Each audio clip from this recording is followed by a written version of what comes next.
I wish the chamber was full of our members. I understand there's meetings going on and lunch being served, but really don't think there's a more serious matter that we'll consider this session, and that obviously covers a lot of material and subject matters, but I really think this is one of the few life and death matters that we'll be discussing. Quite frankly, I don't even know where to begin. I'm frustrated, members, that we can be so divided on such a serious issue. You've got members that are proposing this. You actually have a member yesterday said that it had become a fad,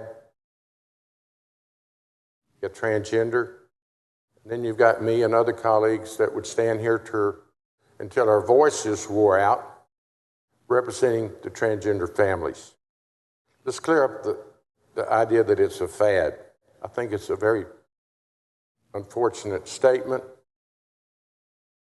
There's nothing to indicate in the real world that it's a fad.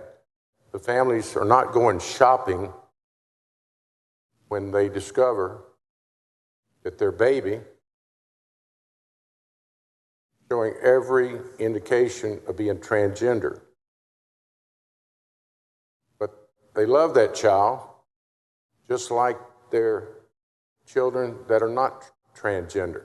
And I'm going to read a letter in a little while of a remarkable family that have twins that are non-gender, and then they, in their opinion, was blessed with the transgender child.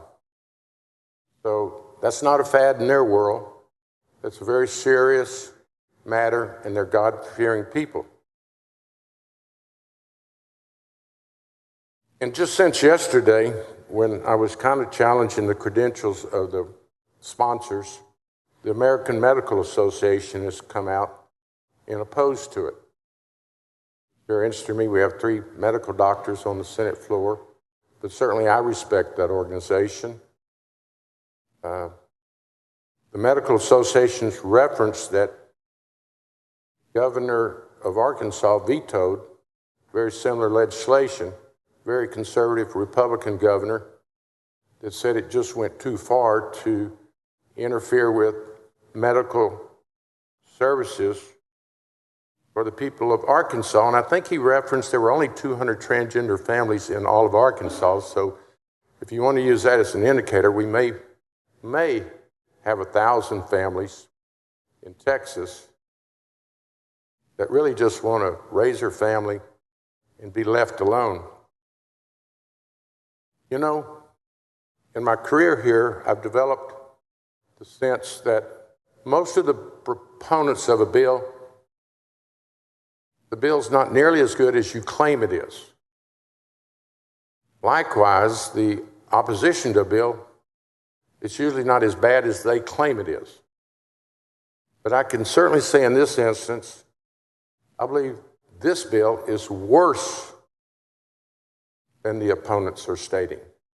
Because as I said when I stood, it's a life and death matter. Now, last week, members, we were presented with a transgender subject dealing with athletics. And House sponsor of that piece of legislation has since said that it codified the UIL rules, meaning that that system was not broken unless you don't trust the UIL or think they won't be consistent. But today it's very clear.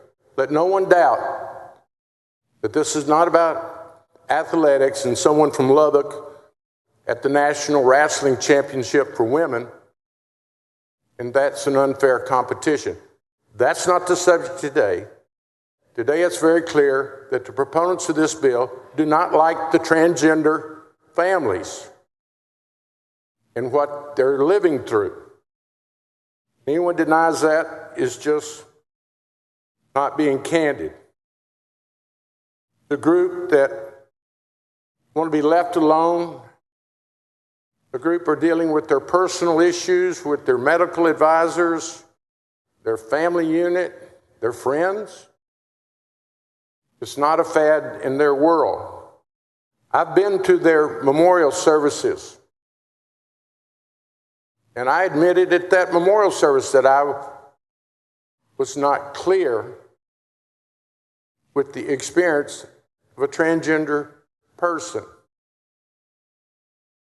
And there's a lot of work left to be done in society and certainly on this Senate floor to totally understand, as Senator Johnson pointed out, what we have before us today.